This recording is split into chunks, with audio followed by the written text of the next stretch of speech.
there's been a lot of buzz lately about an asset class that most historically have snubbed their noses to. Until recently, mobile home parks, otherwise known as manufactured housing communities.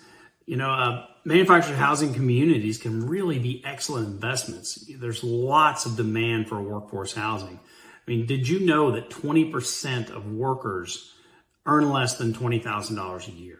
And that means they can afford maybe $575 a month up to $600 a month tops.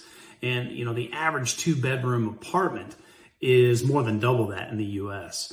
And even more worrisome is that there's only about 44,000 mobile home parks in the entire United States.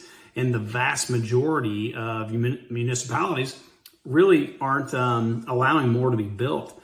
So we're definitely in an affordable housing crisis, and we are wildly underbuilt for this low-wage workforce. So there's lots of demand for this form of housing.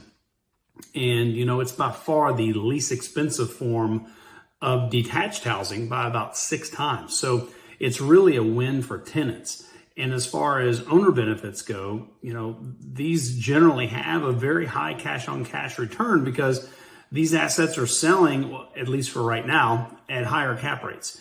And the seller population are usually more amenable to things like seller carrybacks and other forms of creative financing that can really increase those cash-on-cash returns.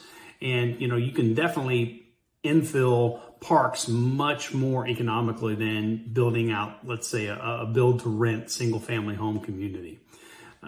It's also much easier to rehab existing mobile homes than it is to rehab a single-family home.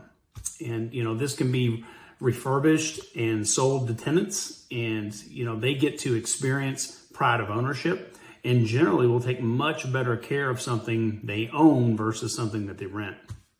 Because of the stigma of these types of assets, though, it's still easier to get a pretty good deal on a property for now, but that's changing because as sophisticated investors realize the potential of this asset class, more and more are going to be pouring into it. And, I alluded to it a little bit earlier, but a large proportion of these owners are more reasonable for what they would sell their park for. And they have some flexibility to be a little more creative. And, the financing piece may even be able to pull off some seller financing or give you an entire loan that's seller finance, which at that point, it's a non-recourse loan. So, from an operations standpoint would be the last thing I would think of. Systems can be put in place, that really to have someone live there at the park and be the manager is the best scenario. And this is a much, much better alternative than you manage it yourself, and you'll have eyes on the park 24/7. If this asset class sounds like something that you're interested in, reach out to me at thecashflowmd.com and let's have a discussion to see if it's right for you. Thanks.